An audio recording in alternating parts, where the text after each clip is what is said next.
আসসালামু আলাইকুম। আমি নীলু রাজশাহী থেকে বলছি। অনেক দিন পর আপনাদের মাঝে আবার আসলাম, কারণ আমি এই ভিডিওটা করেছি ইসলামী হসপিটাল থেকে।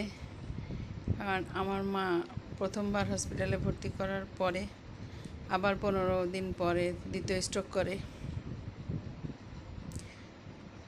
করার পরে আমি হসপিটালে নিয়ে এসে দ্বিতীয়বার আবার 4 দিন আমরা থাকি। যাই হোক, আল্লাহ মাকে কত দূর কী করবে জানি না, তারপরেও মনের ভিতরে আশা হয় যে আমার মা সুস্থ হোক। যার যার মা আছে তারা সবাই জানেন যে মা মা না থাকলে পৃথিবীতে কিচ্ছু নেই। একটা মায়ের ভালোবাসা, নিঃস্বার্থ ভালোবাসা, সবাই স্বার্থ নিয়ে থাকে, কিন্তু মা কখনো নিঃস্বার্থ ছাড়া ভালোবাসে, মানে কখনো স্বার্থ নিয়ে সন্তানকে ভালোবাসে না। এখন যেটা আমাদের সন্তান হয়েছে এখন আমরা বুঝতে পারছি।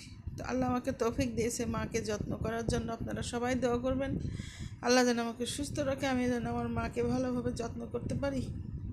জানি না আল্লাহর দরবারে কতটুকু কবুল হবে, তারপরেও চেষ্টা করছি মা যেন কষ্ট না পায়, সব দিক থেকেই চেষ্টা করছি। তো সারা সারা রাত মার ঘুম নাই, নাকে নল, হাতে স্যালাইন, ক্যাথেটার, সব কিছু। এর মধ্যে একটু নড়াচড়া করছে, ক্যানোলাটা নড়ে যাচ্ছে, ইঞ্জেকশন যেতে কষ্ট হচ্ছে, তখন চিল্লাচিল্লি করছে, সিস্টারদের বারবার ডাকাডাকি করছি।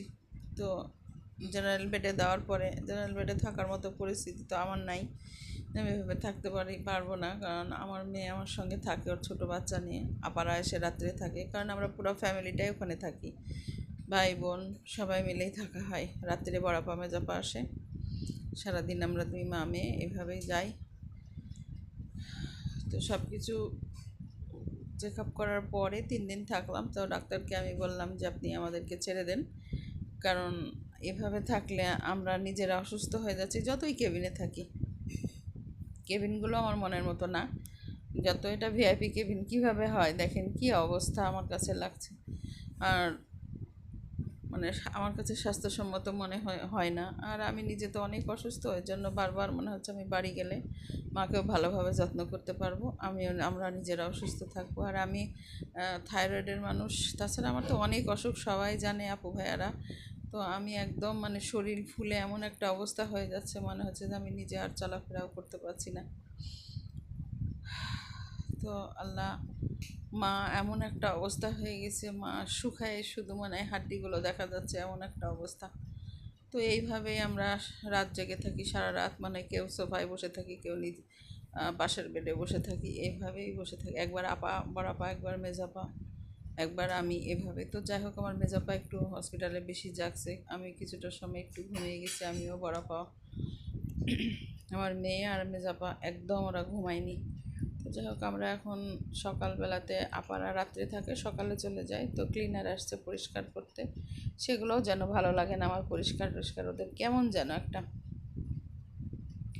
যাক, পরিষ্কার করে বের হয়ে যাচ্ছে, আপাও চলে যাবে, আপাও রেডি হচ্ছে, সিস্টাররা ওষুধ দিতে আসছে। তো মানে ফ্রিজ আছে, দেখা যাচ্ছে সবারই জিনিসপত্র ওর ভিতরে থাকে। তো যাই হোক, ওই যে সিস্টাররা পাশের কেবিনের সব আছে, ওষুধ রেখে গেছে, ওরা সব নিতে আসছে। আর যারা কেবিনে থাকে তাদের জন্য ইসলামী হসপিটাল থেকে নাস্তা দিয়ে যায় সকালের, দুটা, একটা বিস্কিট, একটা কেক, একটা কলা, একটা ডিম। তো এগুলো আমার মেয়ে দেখাচ্ছিল যে সবাই জানুক যে হসপিটালে সে মানে আমাদের রাজশাহী মেডিকেলে, তো যাই হোক, রাজশাহী মেডিকেলে কোনো দিন ওরকমভাবে থাকছি, কোনো দিন খাওয়ার কথা চিন্তাই করা যায় না। তো যাই হোক, ওখানে নাস্তাটা ওরা দিয়ে গেল।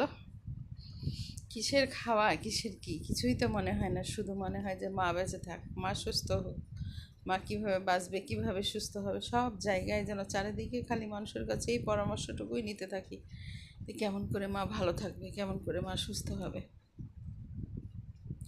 যাদের যাদের মারা এরকম হয়েছে তারাই জানে যে মা এরকম হলে কেমন লাগে বা কী পরিস্থিতি হয়।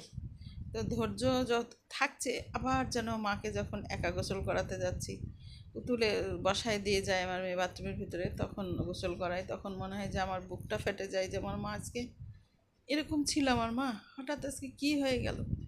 কিসের প্রেশার, এতই প্রেশার যে প্রেশারে আজকে নিজের জীবনটা নিয়ে নড়াচড়া করছে। তো যাই হোক, আমরা মাকে নিয়ে চলে আসলাম। বাসায় আসার পরে আমার ছোট ভাই নিয়ে বসে আছে মাকে। আমি ওকে বসায় দিয়ে বাসার সব কিছু, মানে বাসায় না থাকলে যা হয়, মেয়ে দৌড়াদৌড়ি করে সব গোছগাছ করে নিয়ে, তার মধ্যে নাই কাজের বুয়া, এত কষ্ট হচ্ছে আমাদের এগুলো নিয়ে যে কোনো ভাষায় প্রকাশ করার মতো না। এর মধ্যে আমি বাসায় আসতে আসতেই দেখছি আমার মেয়ের বান্ধবী, বান্ধবী বলা যাবে না, মানে আমার মেয়ে, বোনের মেয়ে বলতে গেলে, মানে এতটাই অন্যরকম, ও খুব ভালোবাসে আমাদের অনেক দিন থেকে, প্রায় ক্লাস 5 থেকে ওর সাথে বান্ধবীও আমার মেয়ের। তো ও রান্না করে পাঠিয়েছে গরুর মাংস এক জায়গায়, বড় রুই মাছ এক জায়গায়, ভাত, আবার মাংস দিয়ে বুটের ডাল দিয়ে রান্না করছি। পরবর্তী ভিডিওতে আবার দেখা হবে আপনাদের সাথে। আসসালামু আলাইকুম।